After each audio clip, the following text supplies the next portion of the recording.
भर्तृहरि जी महाराज राजा थे, उज्जैनी के राजा, और वो बहुत वैरागवान पुरुष हुए।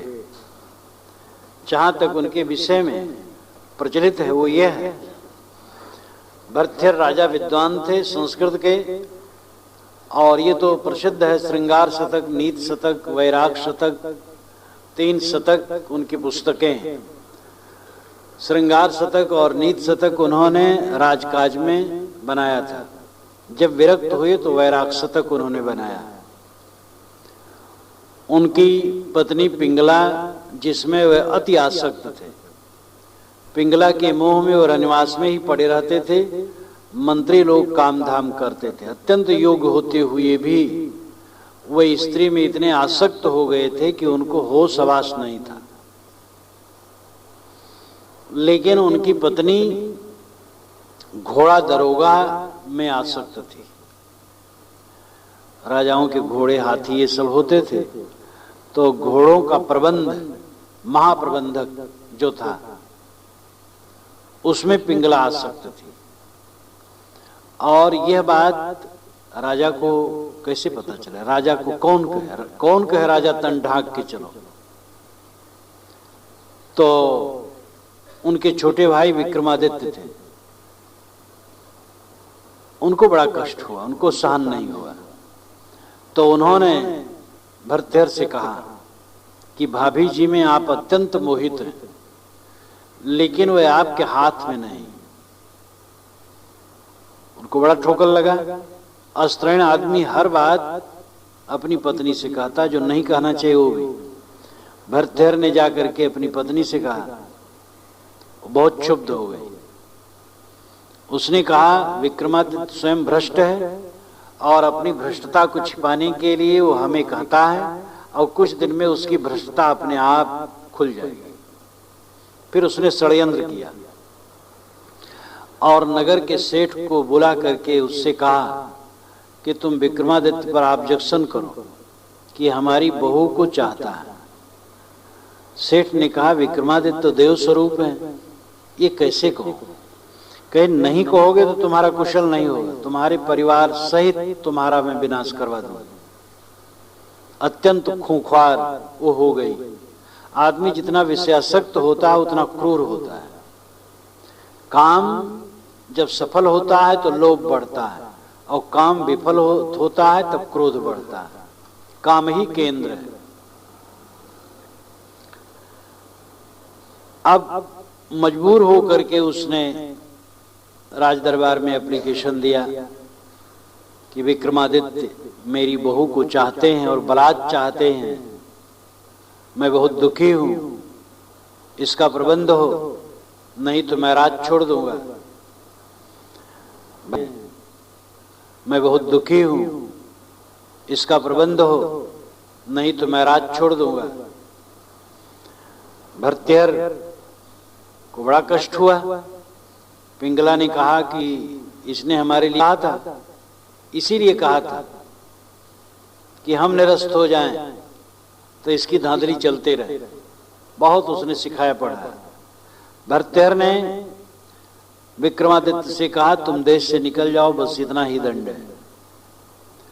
विक्रमादित्य ने कहा, भैया आपको पछताना पड़ेगा, मैं तो निकल जाऊंगा। निकल गए।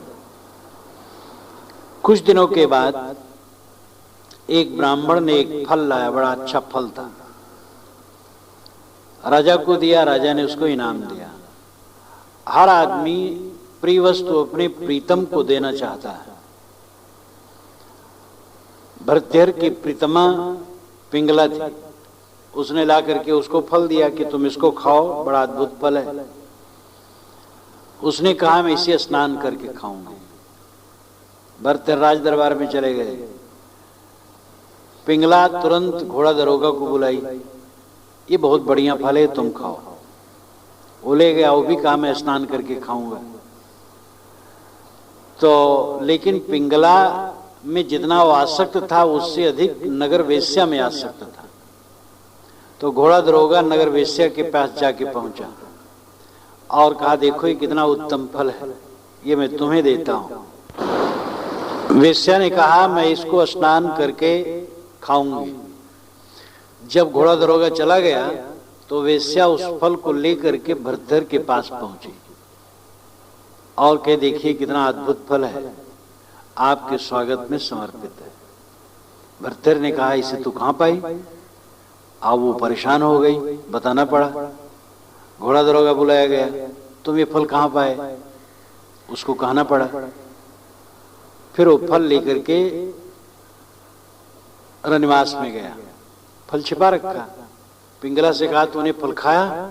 कहे वाह, इसमें भी संदेह? तो उसने निकाला और कहा ये कहां से आया? पिंगला बदहोश हो गई, समझी कि आज मेरी पोल पट्टी खुल गई। राजा ने कुछ नहीं किया। राजा चाहता तो पिंगला, घोड़ा दरोगा, इन दोनों को मरवा देता, दूसरी शादी कर लेता, लेकिन उसके मन में अखंड वैराग उत्पन्न हो गया और वो एक क्षण भी नहीं रहना चाहा। तब तक विक्रमादित्य के विषय में भी पता चल गया था कि विक्रमादित्य निर्दोष है।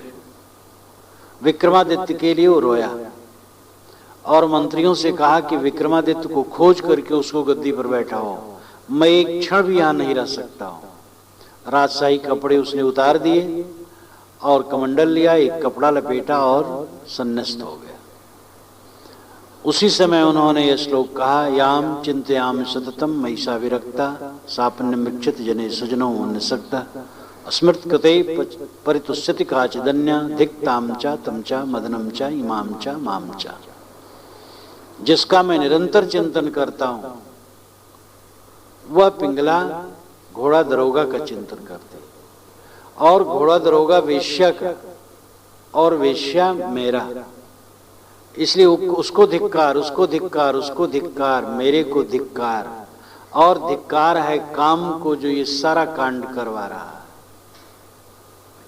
फिर उन्होंने दूसरा श्लोक कहा, भोगे रूप भयम कुलिच्युत भयम वित्ति निर्पालाद भयम माने दैन भयम बलिर्भयम रूपे जराया भयम शास्त्री वाद भयम गुणेखल भयम काय कृतांताद भयम सर्वम वस्तु भयान्वितम भयणाम वैराग्य मेवा भयम।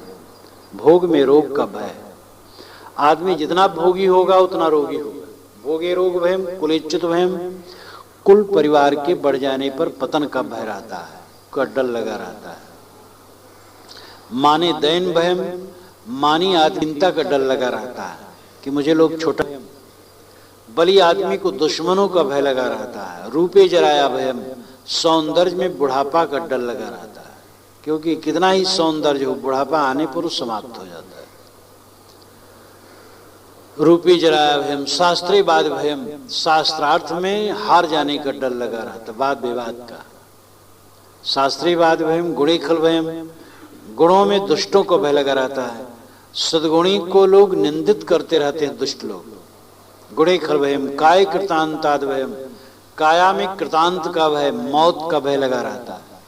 सर्वम वस्तु भयावितम, संसार की सारी वस्तुएं भय से भरी।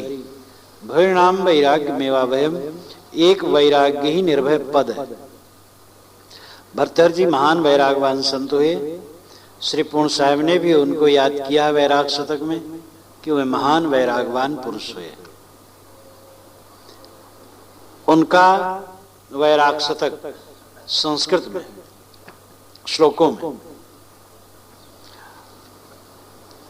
इसको प्रताप सिंह नाम के कोई विद्वान हुए हैं, उन्होंने छंदों में अनुवाद कर दिया हिंदी में। और पता नहीं उसमें बीच बीच में उन्होंने क्यों छोड़ दिया, कुछ श्लोकों को उन्होंने छोड़ दिया।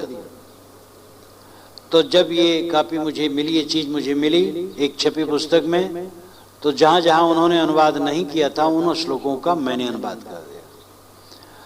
तो वो छंद रूप में इसमें मैंने संकलित कर लिया और अपने साधुओं ने इसको पढ़ा, गुना, काफी मनन चिंतन किया। उसी को आज मैं आरंभ करता हूं। प्रथम श्लोक का ही उन्होंने अनुवाद नहीं किया था। जहां जहां उनका अनुवाद नहीं मैंने किया उसमें मैंने छिपक लिख दिया है। यद्यपि श्लोक तो वही है, लेकिन अनुवाद उनका न होने से मैंने छिपक लिख दिया है। अजर अमर त्रय काल सत्य जो अनंत चेतन, निज अनुभव से जान जात जो शांत तेज घन, निर्विकार निर्द्वंद सदा सर्वोपरि सोई। ते पद दर्शक दिव्य रहन युत बोधक जोई, ऐसे मुक्त स्वरूप जो श्री गुरुवर के चरण चित, शीस झुकावत दास जन्म मरण भय हरण हिते। जो अजर है, जीर्ण नहीं होता, अमर है, मरता नहीं, त्रैकाल्य है। त्रैकाल का मतलब तीनों काल में पहले रहा, आज है और आगे रहेगा। मैं हूं, इसमें कोई संदेह नहीं। कल था, परसों था, 10 वर्ष पूर्व था, 20 वर्ष पूर्व था, आज भी हूं। और जीवन भर मैं का अस्तित्व रहता है। लेकिन ये जीवन के पहले भी था और ये जीवन के न रहने पर भी रहेगा। जो असत्ता में हो सत्ता में नहीं आता है, और जिसकी सत्ता है वह सत्ता में नहीं जाता है। केवल बाहरी रूप परिवर्तित होता है, मूल वस्तु मिटती नहीं। इसलिए तीनों काल में चेतन है और सत्य है और अनंत है। अनंत का मतलब जिसकी समाप्ति न हो। अनंत के दो अर्थ होते हैं, जो सर्वत्र व्याप्त हो, देश में अनंत, और सब समय रहे वो काल में अनंत। कोई भी वस्तु, नित्य वस्तु काल में अनंत होती है, देश में कोई वस्तु अनंत नहीं होती। कोई वस्तु देश व्यापी नहीं होती कि सब देशों में वही वस्तु व्याप्त हो। अगर कोई वस्तु सब देश में व्याप्त हो तो दूसरी वस्तु का अस्तित्व नहीं हो सकता है। एक जगह में एक काल में एक ही वस्तु रहेगी। तो अगर कोई वस्तु सर्वत्र परिपूर्ण है तो इसका कहने वाला भी दूसरा नहीं होगा। इसलिए सारे देश में व्याप्त, यानी देश की दृष्टि से अनंत कुछ नहीं, काल की दृष्टि से अनंत है। जो पहले था, आज है, आगे रहेगा, ये सच है। तो अनंत चेतन, चेतन अनंत है, उसका अंत नहीं होता है, नित्य है। निज अनुभव से जान जात जो शांत तेज घन, स्वरूप से वो शांत है, तेजोमय है, घन ठोस अखंड है। ये अपने अनुभव से ही जाना जा सकता है। जब सारे विचार शांत होते हैं तब स्वरूप का अनुभव होता है। वाणी द्वारा निर्णय हम करते हैं, निर्णय ही में जीवन भर न रह जाए, उसका अनुभव भी करें। निर्णय बीच बीच में होता रहे और बीच बीच में साधना करके अनुभव भी होता रहे। सारे विचारों को छोड़कर जब चित्त स्थिर होता है तब अपना अनुभव होता है कि इन सारे स्मरणों का दृष्टा साक्षी में शेष रह गया। स्मरण शांत हो गए, स्मरण शांत हो गए, मानो भवसागर शांत हो गया। निर्विकार निर्द्वंद सदा सर्वोपरि सोई। सोई वह चेतन निर्विकार है, निर्द्वंद है और सदैव सर्वोपरि है। सारे विकार मन जनित है, मान्यता से, न समझ करके, आदतन, विषय वासना की आदत, स्वरूप का ज्ञान, खोटे खोटे संस्कार, इन सब के कारण विकार आते हैं। अगर साधक अपने स्वरूप को ये समझे मेरा स्वरूप निर्मल है और जितने कारण विकार के हैं उन विकार के कारणों को दूर करे, कुसंग न करे। कुसंग से विकार आते हैं, कुचिंतन से विकार आते हैं। तो कुसंग और कुचिंतन न करे, कुचिंतन पर निरंतर सावधान हो। कुसंग त्याग देने पर भी कुचिंतन तो मन से होता है।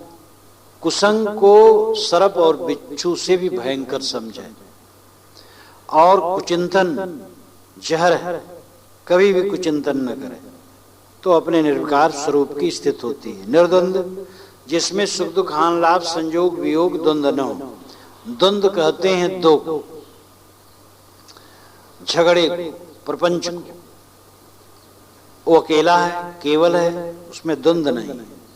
और सर्वोपरि है, आत्मसत्ता ही सर्वोपरि है। जहां तक संसार का प्रपंच है वो मायामय है, विकारी है, लेकिन उसको जानने वाला उससे ऊपर सर्वोपरि है। ते पद दर्शक दिव्य रहनजित बोधक जोई। इस पद का जो दर्शन कराता है, स्वरूप ज्ञान का जो दर्शन कराता है, इस दिव्य बोध को जो देता है, वह रहने युक्त बोधक होता है। बोधक नाम बोध देने वाला, इसका बोध देने वाला सद्गुरु है, जिसमें वाक शक्ति हो और रहने की शक्ति हो। वाक शक्ति के बिना भी पूरा बोध नहीं हो सकता। कोई रहनी संपन्न संत हैं, उनसे बड़ी प्रेरणा मिलेगी, लेकिन उनमें वाक शक्ति होनी चाहिए, ठीक से समझा सके, और जो कहते हो उस रहने में टिके हो। दो बातें चाहिए, वाक शक्ति और रहने की शक्ति। ये दोनों शक्ति जिसके पास है, ऐसे सद्गुरु उस स्वरूप का बोध देते हैं। शीश झुकावत दास है जन्म मरण भय हरण है। यह दास जन्म मरण के भय से मुक्त होने के लिए ऐसे सद्गुरु के चरणों में सिर झुकाता है। भरतेर जी कहते हैं, मैं जन्म मरण से डरा हूं। जन्म मरण के प्रवाह में पड़ करके इस संसार में जो भटकता हूं, कुछ मिलता नहीं दुख के सिवा। निरस्ता निरस्ता निरस्ता निरस, सब तरफ क्षणभंगुरता और कुछ हाथ में लगने वाला नहीं। भटकाओ भटकाओ भटकाओ। इसलिए मैं चाहता हूं कि ये भटकाव बंद हो और अविनाशी स्वरूप में स्थित हो।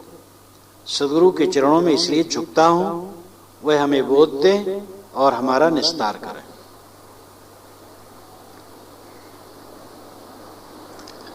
पंडित मत सरता भरे भूप भरे अभिमान, और जीव या जगत के मूर्ख महा अजान।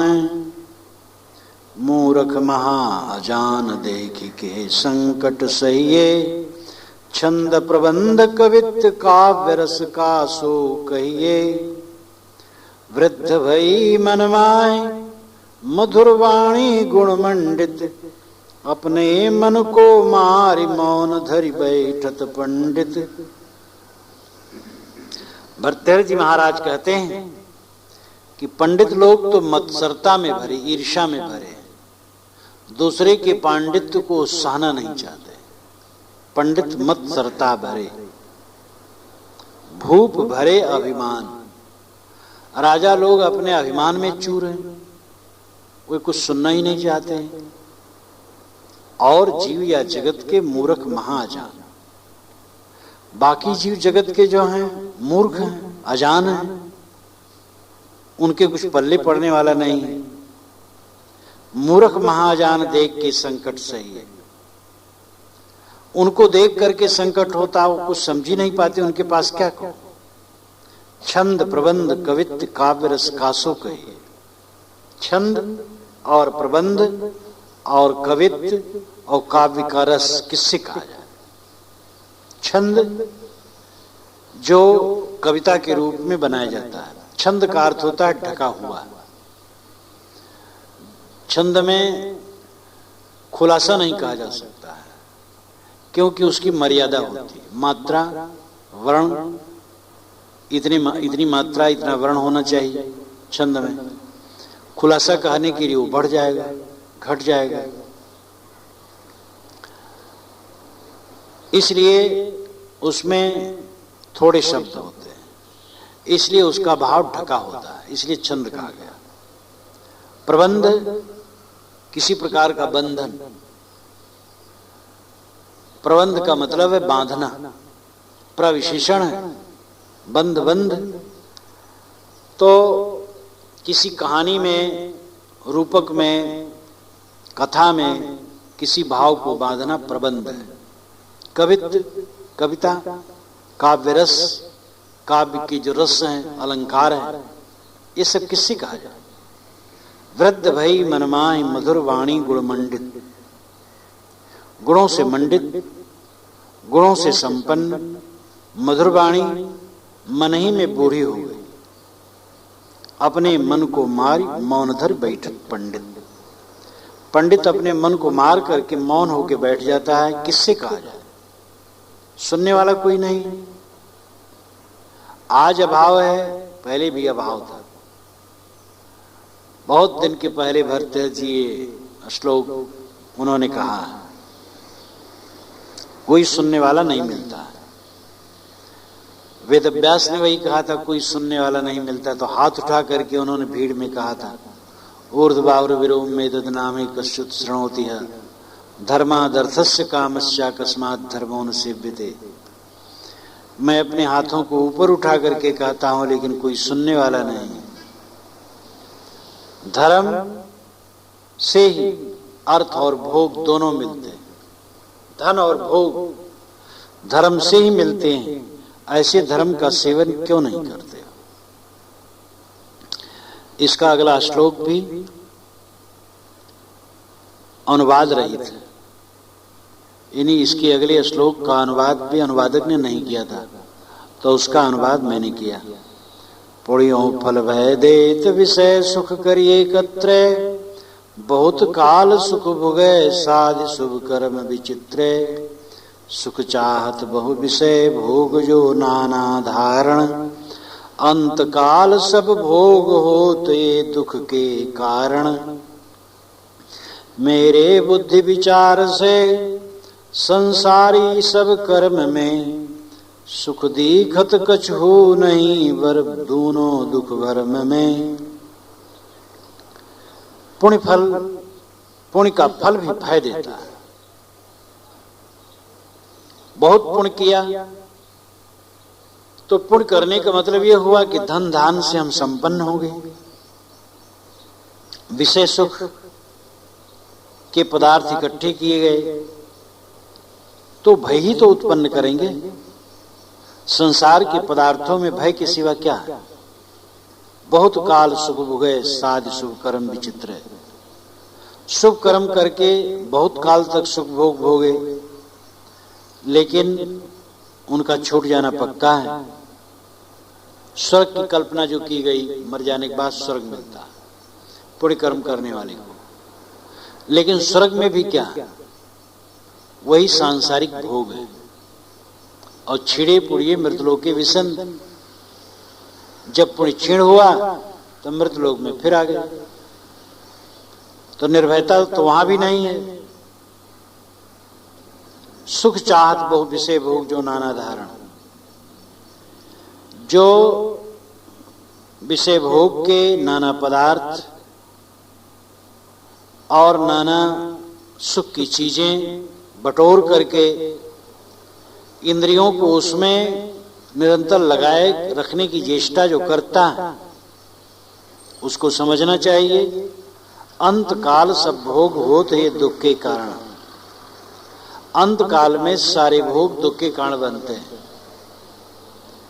भोगों से इंद्रियां चंचल होती हैं, मन चंचल होता, वासना बनती है और वासना जीव को बैठने नहीं देती।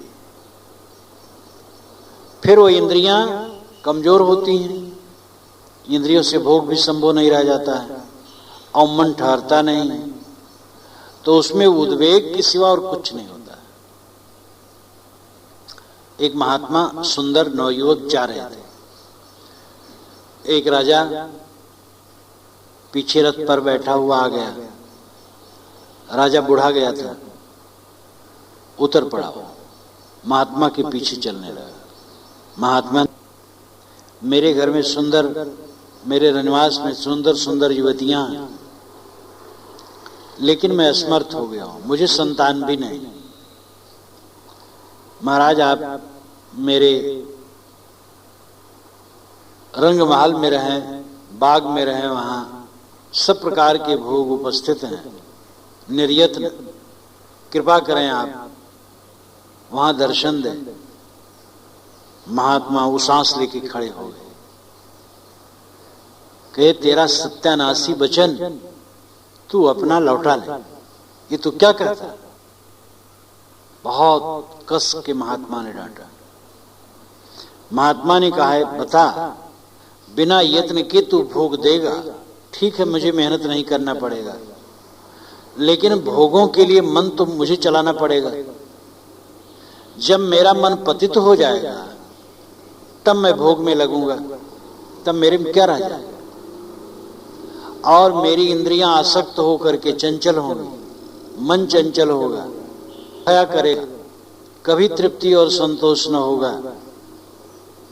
ये दुख तो मुझे ही भोगना पड़ेगा। तेरे को हिम्मत कैसे हुई ऐसे सत्यानाशी वचन कहने की? राजा ने क्षमा मांगी के भोग बिना यत्न के ही मिल जाए तो भोग करके मन चंचल होगा, उसको भी संयम पूर्वक लेना चाहिए।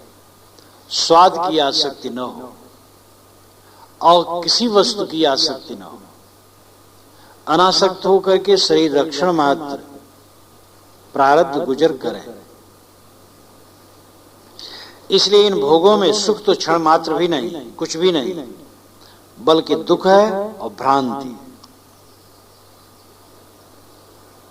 खोदत डोलो भूमि गढ़ो ना पाई संपत्ति, धौंकत रहो पखान कनक के लोभ लगी मति।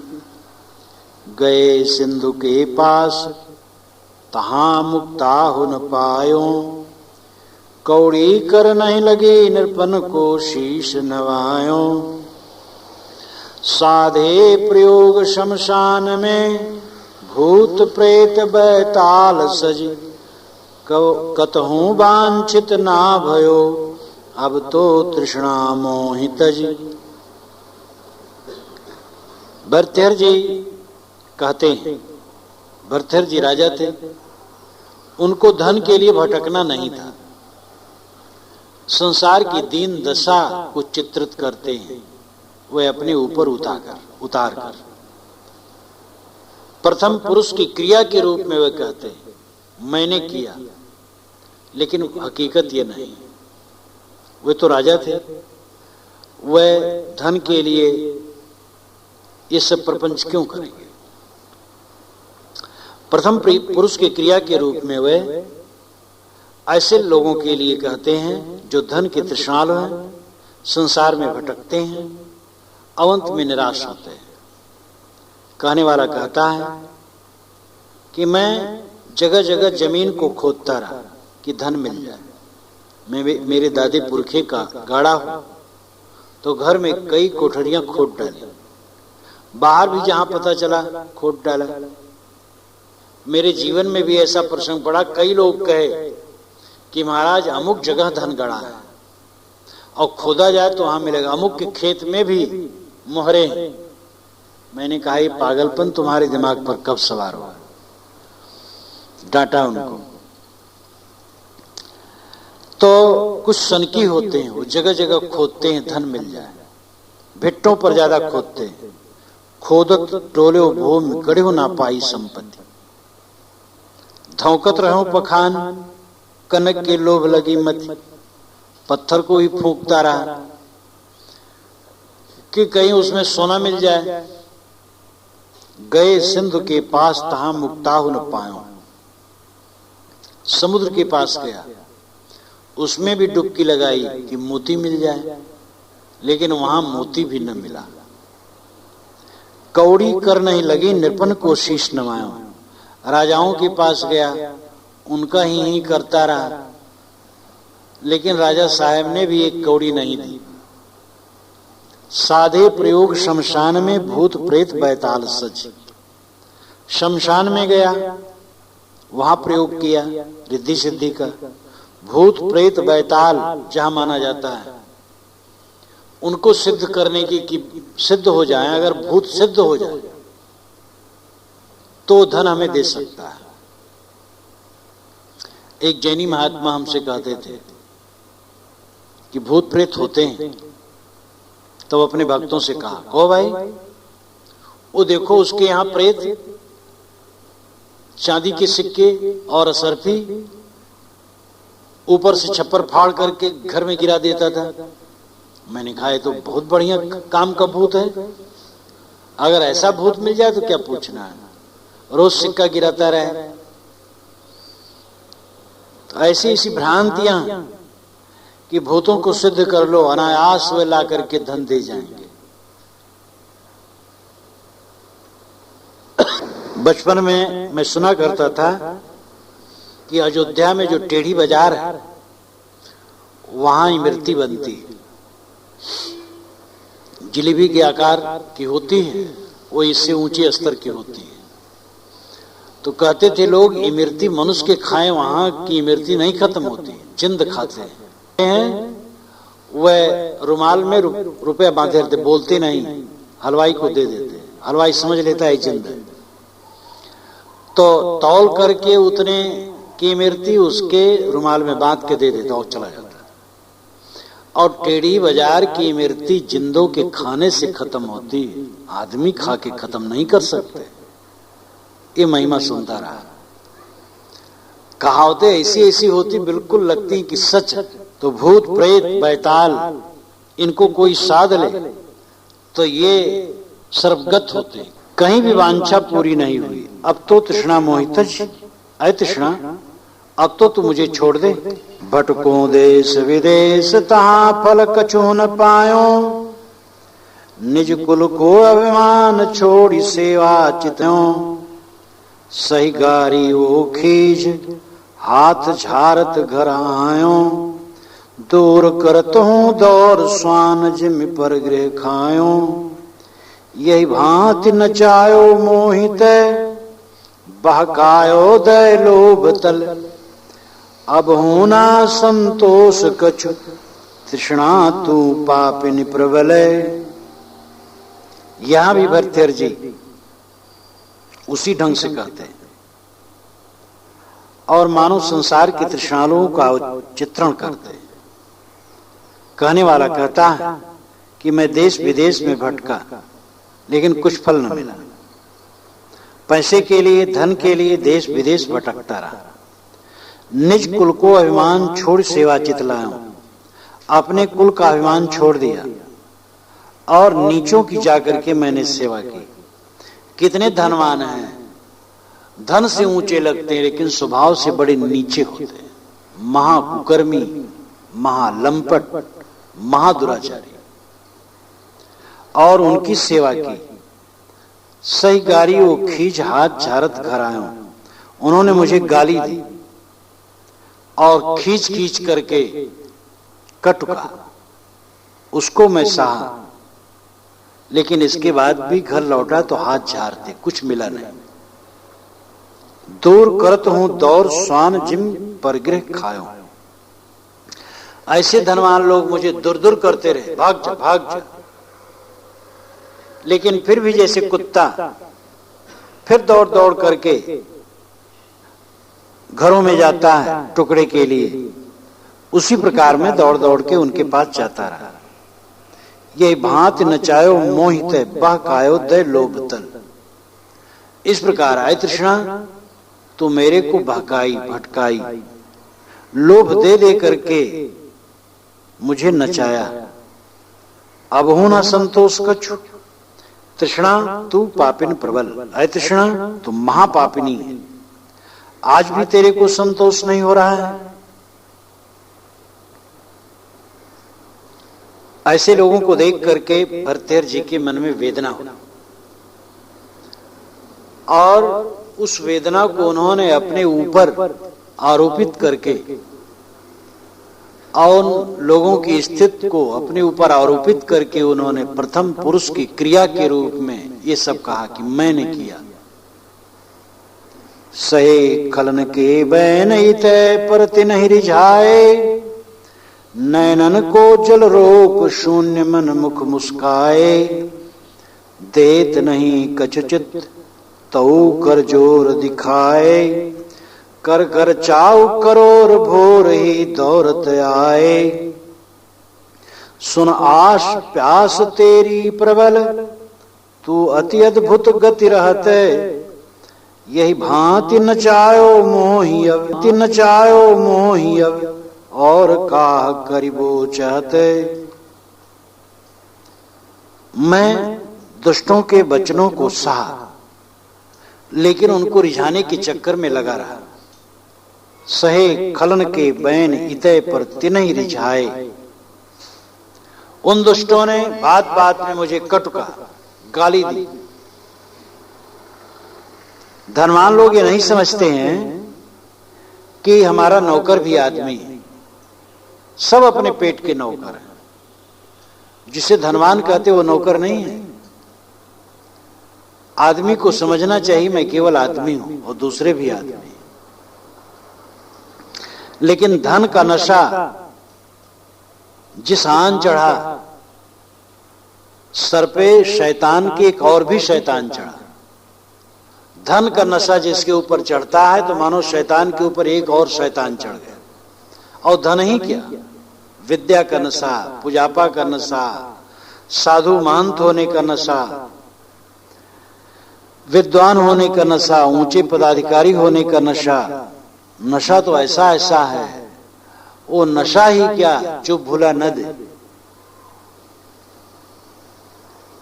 4 कौड़ी बटोर लिए, थोड़ा कूड़ा कबाड़ हो गया, धनी अपने कहलाने लगे, सेठ कहलाने लगे, तो न उनकी जबान स्थिर है न आचरण स्थिर है।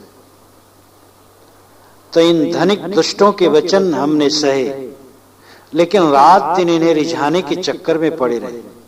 नैनन को जल रोग, शून्य मन मुख मुस्कायो। कितना बढ़िया चित्रण है।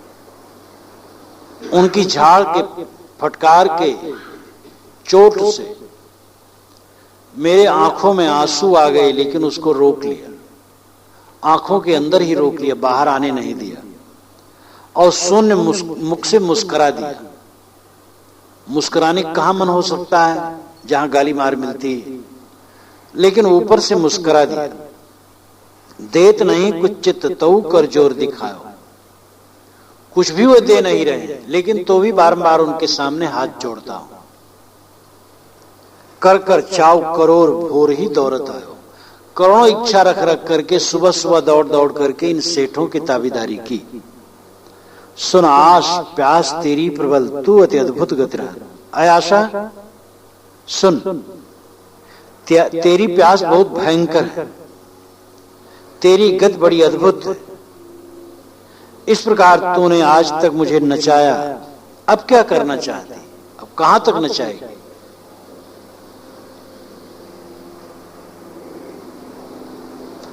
उदय अस्तर अभिहोत, आयु को छीन करत नित। गृह धंधे के माहि समय बीतत अजान चित। आँखिन देखत जन्म जरायरु विपति मरण नित। तऊ डरत नहीं नेक शंकहूं, करत न कछुचित। जग जीव मोह मदिरा पिए, छाके फिरत प्रमाद में। गिर परत उठत फिर गिरत विषय वासना स्वाद में। उदय अस्त रवि होत, आयु को छीन करत नित। सूरज उदय होता है और अस्त होता है, और हमारी आयु को निरंतर छीन करता है। हम समझते हैं कि हम बढ़ रहे हैं, इतनी उम्र के हो गए। लोग बच्चे का जन्म दिवस मनाते हैं, वर्षगांठ। अरे 1 वर्ष और घट गया, शोक करने की जगह है, हर्ष करने की जगह कहां है। कहां प्रमाद में भूल रहे हो। सुबह होता है, शाम होती है, उम्र यूं ही तमाम होती है। सुबह होता है, शाम होती है, और इस प्रकार उम्र तमाम होती नहीं, समाप्त होती है। उदय अस्त रवि होत, आयु को छीन करत रित। गृह धंधे के मां करत रित। गृह धंधे के मां समय बीतत अजानचित। घर के धंधे में पड़ करके अजानचित हो करके समय बीतता चला जाता है। बस वही टट्टी पेशाब, स्नान जलपान, खाना पीना, धंधा काम, व्यापार बट्टा, खेती बाड़ी, नौकरी चाकरी, राग द्वेष, हानि लाभ, पत्नी बच्चे, माता पिता, भाई बिरादरी के राग द्वेष, पड़ोसी के राग द्वेष, इसी में चित्त निरंतर घूम रहा है। जीवन का फल क्या मिला। अज्ञानी बन करके केवल शरीर की नित्य क्रिया और घर के धंधे में समय बीत रहा है। आँखिन देखत जन्म जरा और विपत्ति मरणित। तुम आंखों से देख रहे हो जन्म हो रहा है लोगों का, और धीरे धीरे बीत करके जरा अवस्था आ जाती है, बीच बीच में विपत्तियां आती हैं, प्रिय वियोग, अप्रिय संयोग, असाध्य व्याधि, धन की भारी हानि, ये सब विपत्तियां आती हैं और अंत में मरण आ जाता है। ये सब आंखों से तुम देख रहे हो। तो डरत नहीं नेक शंक हूं करत न कछ चित। इतने पर भी तुम डर नहीं रहे हो विषय वासनाओं से, सांसारिक माया मोह से डरते नहीं हो। इसी में फंस फंस करके सारा दुख है और फिर इसी में चिपक रहे हो। थोड़ी भी शंका नहीं करते हो कि तुम किधर जा रहे हो, क्या कर रहे हो। जग जीव मोह मदिरा पिए छाके फिरत प्रमाद में। जगत के जीव मोह की मदिरा पी रखे और उसको छक करके प्रमाद में घूम रहे। प्रमाद का मतलब भूल, असावधानी। गिर परत उठत फिर गिरत विषय वासना स्वाद में। वे गिरते हैं उठते हैं, जीवन भर गिरते उठते विषय वासना स्वाद में पड़े रहते, रोते हैं धोते हैं फिर वही काम करते हैं। 100 जूता खाए तमाशा घुस के देखे।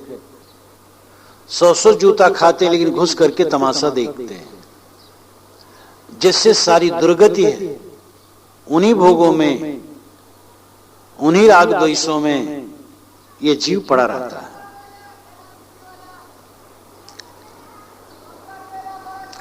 फटो पुरानो चेर ताई खेचत अरु फारत। छोटे छोटे बाल दुख ही दुख पुकारत। घर माही नहीं अन्न नारी हो निर्दय आते। भई महाजड़ रूप करत मुख सो नहीं बाते। यह दशा देखी अखरत चित जीव थर थर रुकत मुख। अपने मुजरे या उदर हित देह कहे को सतपुरुष। गरीब घर है, गृहिणी जो घर की है उसके कपड़े फटे और पुराने, घर में अन्न नहीं, वो बच्चों को क्या दे। पुराने और फटे कपड़े बच्चे पकड़ पकड़ करके खींचते हैं। माता भूख लगी भूख लगी। छोटे छोटे बाल दुख ही दुख पुकारत। छोटे छोटे बालक जिनको दिन भर में कई बार खाने चाहिए, उनको दिन भर में एक बार भी पेट भर रोटी नहीं मिलती और वे दुख दुख पुकार रहे हैं। घर माही नहीं अन्न नारी हो निर्दय आते। घर में अन्न न होने से पत्नी भी निर्दय हो गई। भई महाजड़ रूप करत सो नहीं पाते। एकदम डर होकर के बैठ गई है और मुंह से बात भी नहीं कर रहे। यह दशा देख थर थर रुकत मुख। ऐसी दशा देख करके बड़ा दुख होता है, बहुत चित्त में अखरता है और किसी से मांगने की इच्छा होती है लेकिन मुख रुक जाता है। कैसे मांगे, अगला आदमी देगा कि नहीं। केवल अपने पेट के लिए आदमी नहीं मांगेगा, लेकिन इतने घन चक्कर में पड़ा है वो, इसलिए वो परेशान है। बाल बच्चों के चक्कर में अपने पेट के लिए मांगना पड़ता है, लेकिन जब बहुत चक्कर है तो और दुख होता है।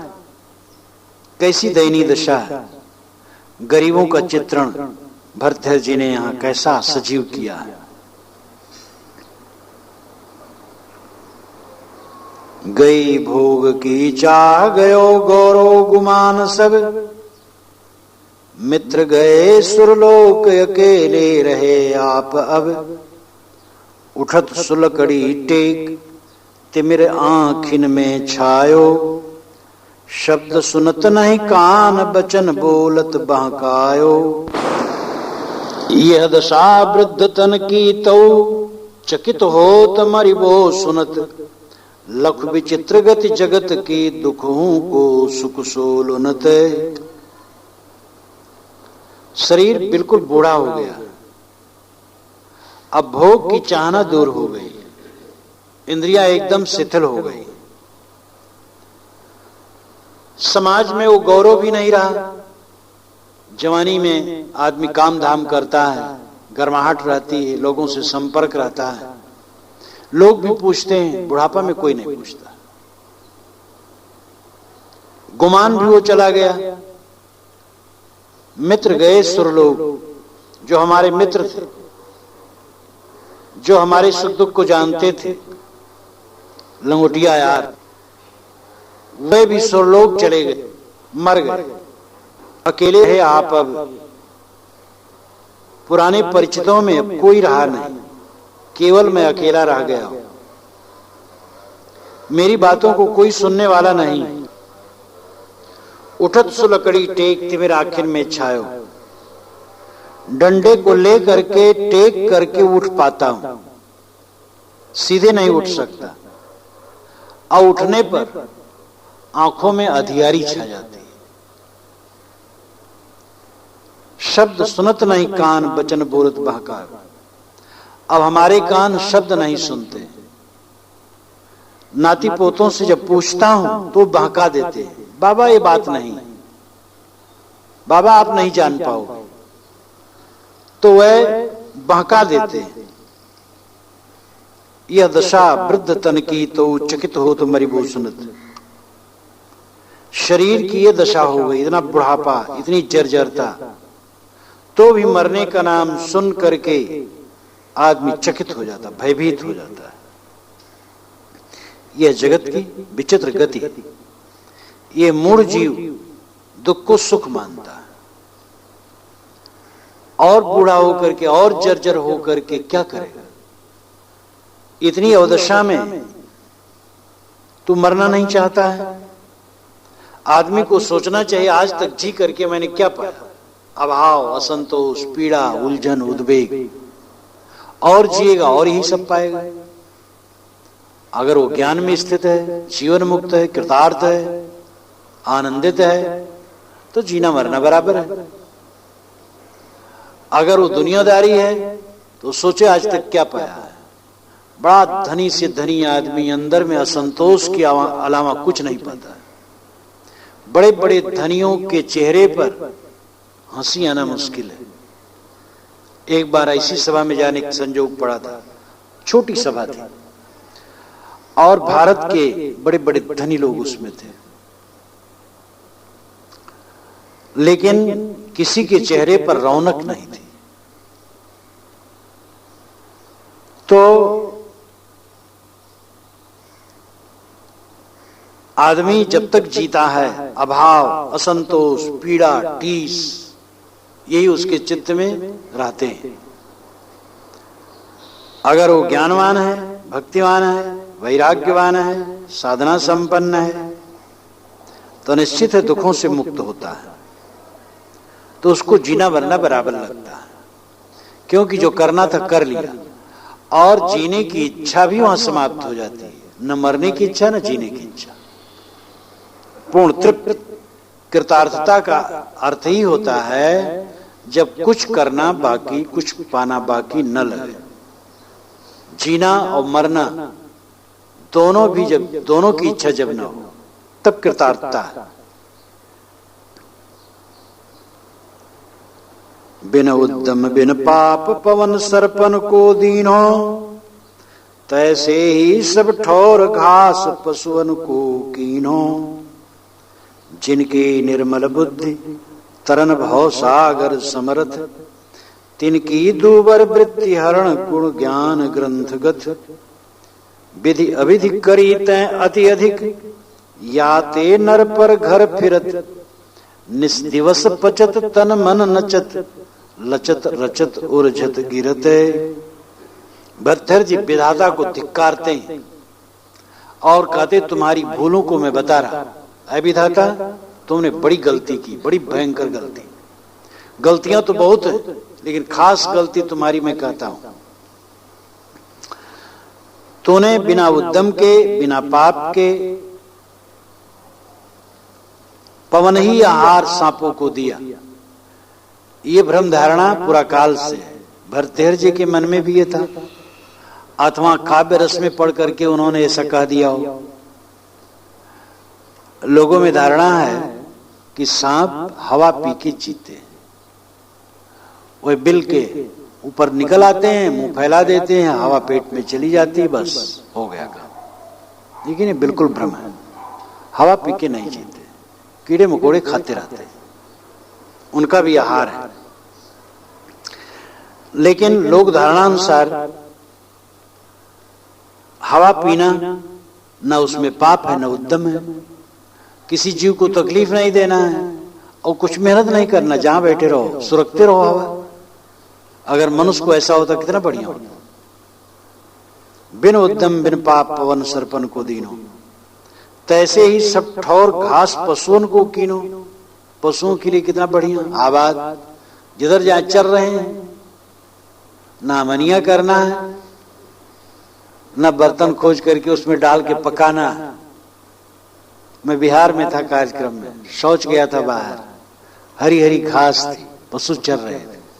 तो मैं सोच रहा था, देखो कितना प्रोटीन विटामिन इनके आहार में, एकदम हरी हरी घास, पकाना उकाना कुछ नहीं, और स्वाभाविक चल रहे हैं। वहां पर ये चीज ख्याल में आई थी।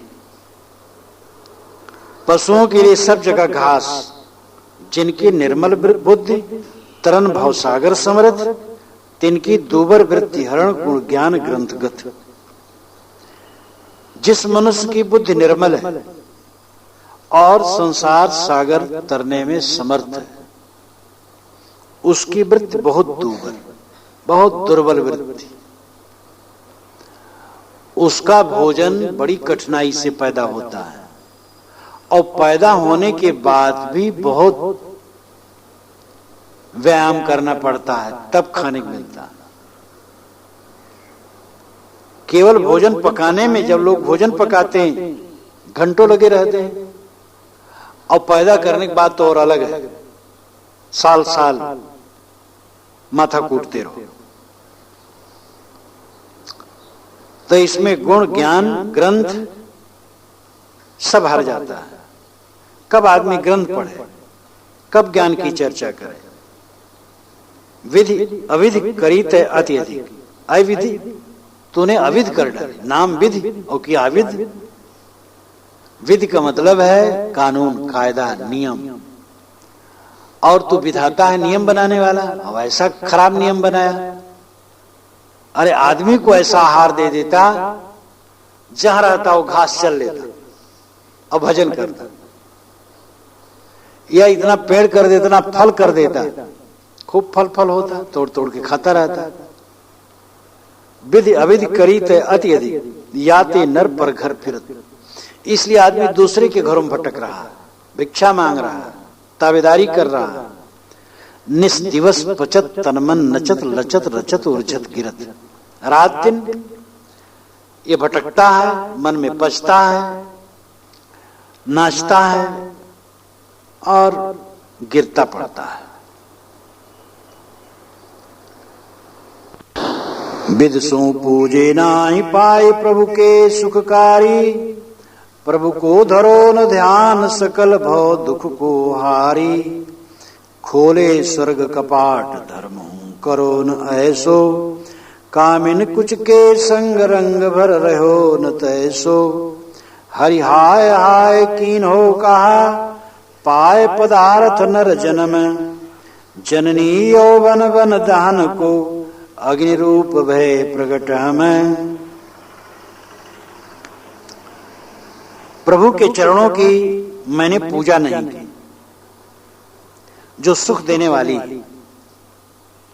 प्रभु का ध्यान भी नहीं धारण किया, जो हमारे भव दुख को काट सके।